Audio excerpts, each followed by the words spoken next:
Hello, this is Stephen Harris, a head trader from Falcon Global, where we model best practices for investors, traders, and day traders from entry to exit each trading day. In this daily video, I provide my opinion and insights of current market trends, market timing, volatility, and hedge risk levels for the upcoming day for the key U.S. financial markets. It is 6:38 a.m. Central Time, and I am recording this in preparation for the market day of March the 25th, 2015. Full disclaimers are at the end of the video, but be aware that this is for educational purposes only, and only you are responsible for the investing or trading decisions that you make. So let's dive into the key highlights of today's market report. In our overnight action, we had really scratch. I mean, really scratch. All four of the broad market indices are essentially right on yesterday's close. Crude oil, the same. Really, the only market that we're watching that has moved at all in the overnight is the euro. The euro's up about 0.5%. We've got bonds just up a fraction, and then gold also right at scratch. In terms of overseas markets, China up, make that down about 0.8%, so that's some pretty significant movement. Hong Kong up about 0.5%, and Japan up marginally about 0.2. You have in Europe also a little bit of weakness in Germany, and the United Kingdom essentially scratch. So probably the primary theme in the overnight action is scratch. There is very little significant movement in most of these markets, and certainly nothing really to give us a bias coming into our own trading day. In terms of our macroeconomic reports for today, you have an FOMC member speaking, so that can always make things happen, and that frankly probably is already underway.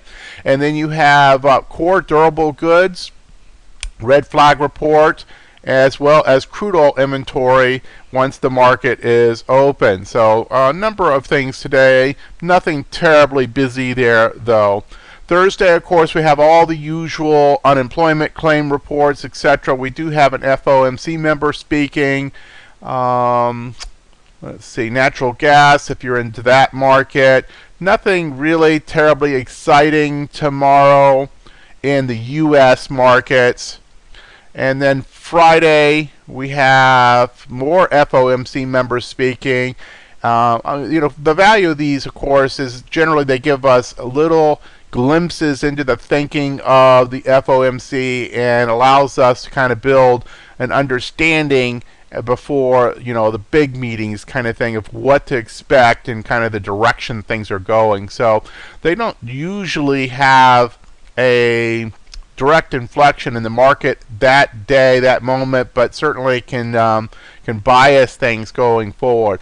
Now, on Friday, we also do have another GDP reading. Obviously, there's a parade of those that come out with their various sets of revisions, but there is a GDP rating, and that is, considered one of the big four as it comes. University of Michigan also will be out on Friday. So that's kind of what we have the rest of this week. It looks like after the market closes Friday, actually, we have Yellen speaking. So that could be also something to consider if you take positions, especially very short-term positions, into the weekend. In terms of daily, again, gold futures, that's going to have a rollover approaching here soon. Not a lot of changes on today's report from yesterday, so this should be a fairly simple morning preview.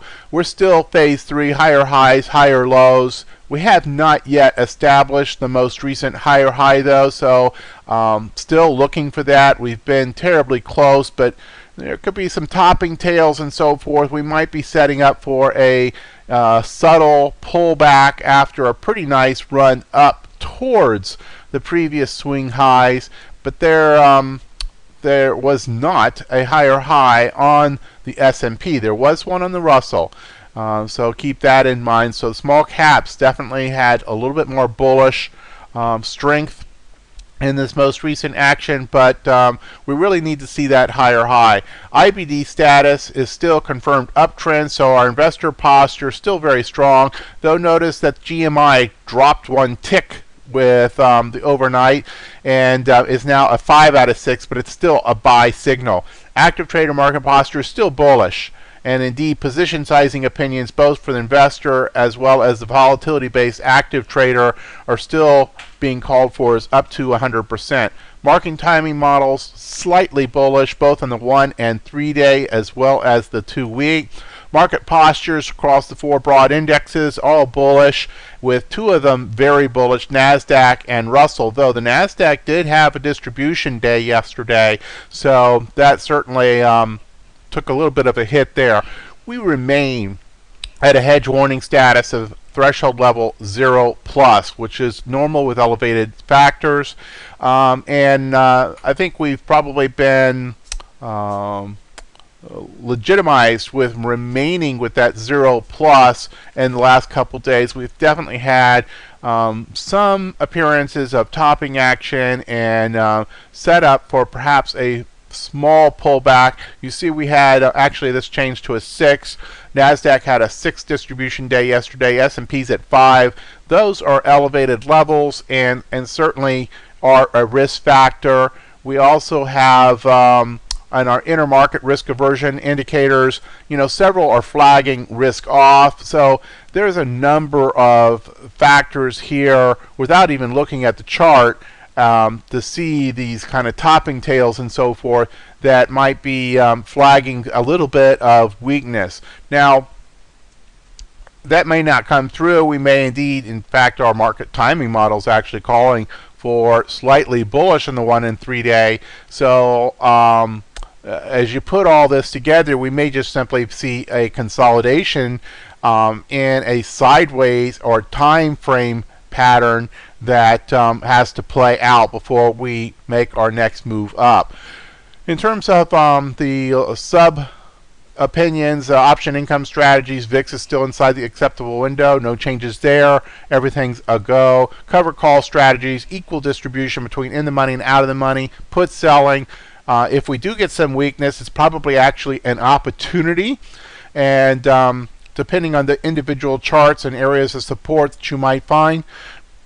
But you might also look at that as an opportunity to enter new positions against a core portfolio basket of stocks that you are willing to own. In terms of other areas that we've had updates for today, sector market postures, you see this is quite a bit more like a Christmas tree right here with a whole bunch of different colors going. The weakness in the last couple days have definitely put a hurt, especially on sectors like energy. The ones that have been weak continue to be weak. The ones that continue to be strong continue just that. Healthcare, continues to hold up very well. Retail continues to hold up very well. But on the flip side, we continue to see utilities, materials, energy being, amongst the first to have weakness if there's weakness in the broad market. And then on up days, you tend to see, the healthcare and retail surge forward. So that continues to be the theme there. Earlier in the year, you might remember we were thinking there might be some sector rotation change, and that's still in play. But it certainly is starting to become more evident as to which sectors are going to be the more consistent ones, at least for the early part of 2015. In terms of percent change yesterday, you see, whether you are relatively stronger, you're still negative yesterday. Everybody was down, but utilities hit the worst, down over 1%. Healthcare down almost 1%. So even those that we find are, generally what we think of as consistent performers can certainly take a hit when the market weakness comes into play. So that was certainly evident yesterday. If you're looking for your watch list to develop, setups, retail, number one. retail number one, internet, railroads, healthcare, biotech, transportation, and pharmaceuticals lead the top of the industry groups. So those should be certainly your focus. So that should wrap us up for today. As always, greatly appreciate you taking the investment in us and liking us on YouTube. And emails and other comments can go to support@falconglobaltraders.com. More information is available on the website about any of our Falcon Global product line. Disclaimers, as always, just hit the pause button if you need more time to review the disclaimers. As always, greatly appreciate you each and every trading day in the Falcon Global trading community. Look forward to seeing you here, same place tomorrow.